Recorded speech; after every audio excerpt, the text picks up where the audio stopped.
This is a very important story. The story of Good Friday, when God brings together all the things He has promised His people. Listen to this story from Luke 23 to find out what happened. The entire Jewish council had gathered together and brought Jesus to see Pilate, who was the chief administrator for Rome. Pilate was the only one who could say it was okay to punish someone with death, and he was in Jerusalem because it was Passover and there were many celebrations and tours there.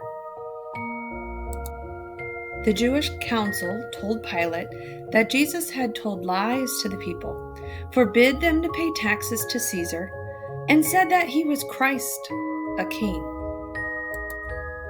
Pilate could not ignore the claim that Jesus had said he was a king, because that was treason. So he asked him if he was the king of the Jews. Jesus just answered him by saying, "If you say so." Pilate thought about it and then told the chief priests and the crowds that Jesus was not guilty of anything. The crowd was angry and said that Jesus was causing problems teaching all over the country. Pilate then found out that Jesus was under the rule of Herod, who reported to Pilate. So Jesus was sent to Herod for a decision about whether he was guilty. Herod was excited to meet Jesus because he had heard of him and was hoping he would perform a miracle for Herod to see. Herod questioned Jesus, but Jesus did not answer him. The chief priests continued to accuse him of crimes. Herod and his soldiers made fun of him. Finally, Herod said he was not guilty, dressed him up like a king, and sent him back to Pilate. Herod and Pilate had been enemies, but now they agreed on something for once. Pilate called together all the chief priests, the rulers, and the people, and told them he did not find Jesus guilty of any of their charges, and neither did Herod.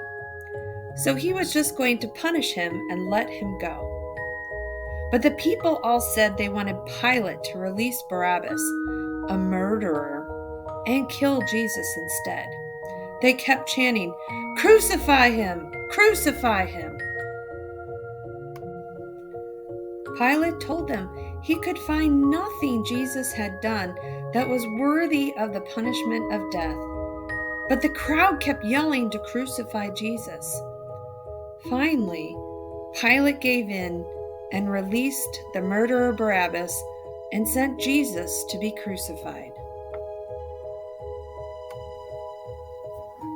Jesus was led away with a large crowd of people following who were upset and crying for him. The Romans grabbed a man who was just coming in from the country, Simon of Cyrene, and made him carry the huge cross behind Jesus. The Romans also brought 2 criminals to be put to death with Jesus. They took all 3 to the place called the Skull. They put Jesus in the middle with a criminal on each side.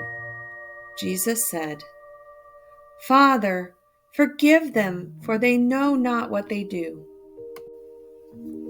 The soldiers gambled for the clothes of Jesus, and the people stood around watching. The rulers all made fun of Jesus and said, "Well, he saved others, so let him save himself." The soldiers, too, mocked him and gave him sour wine and put a sign over him that said, "King of the Jews." One of the men being crucified with him shouted angrily at Jesus that he should save himself and them too. But the other criminal told him, "We are getting what we deserve, but Jesus has done nothing wrong." Then he asked Jesus to remember him when he got to his kingdom. Jesus said, "Truly I say to you, today you will be with me in paradise." From about noon until 3 in the afternoon, it got very, very dark. And then the curtain of the temple was torn in two. Jesus said in a loud voice, "Father, Into your hands I commend my spirit."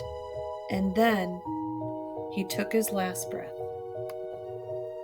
The centurion, the soldier in charge, saw what happened and praised God. He said, "Certainly this man was innocent." All the crowds went home, so sorry they had asked for Jesus to be put to death, and his friends stood by and watched. Joseph of Arimathea was a member of the Jewish council who had not agreed with the others that Jesus should be put to death, and he was looking for the kingdom of God. He went to Pilate and asked for the body of Jesus. He wrapped him in a shroud and laid him in a tomb with a big stone across the entrance.